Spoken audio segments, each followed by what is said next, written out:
చూడండి, చాలా వరకు ఈ మధ్యలో జరిగేది ఏంటంటే, పెళ్ళైన తరువాత, పిల్లలు పుట్టిన తర్వాత ఎప్పుడో ప్రేమించిన అతనితోని లేచిపోవడం అనేది ఎంతవరకు కరెక్ట్ ఇది?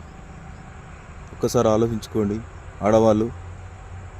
నీ మనానికి నువ్వు నీ పాటికి నువ్వు లేచిపోయినా ఓకే. నువ్వు కట్టుకున్న భర్త ఏం కావాలి, నువ్వు కన్న పిల్లలేం కావాలి, నిన్ను కన్న తల్లిదండ్రులు రేపు పొద్దున రోడ్డు మీదకి పోతే తల ఎత్తుకోలేని పరిస్థితి తెచ్చు. ఏంది ఈ సమాజం ఎటుపోతుంది? నువ్వు ప్రేమించినవు ఓకే కరెక్టే, కానీ ప్రేమించినప్పుడు పెళ్ళి కాకముందుకి ప్రేమించిన అతనితో లేచిపోవాలి అంతే. ఇలా పెళ్ళి చేసుకొని పిల్లలు పుట్టిన తర్వాత లేచిపోతే తన బతికేంది, తన పిల్లల్ని ఎలా చూసుకుంటాడు, ఎలా చేస్తాడు? ఒకసారి గమనించుకోండి మీరే.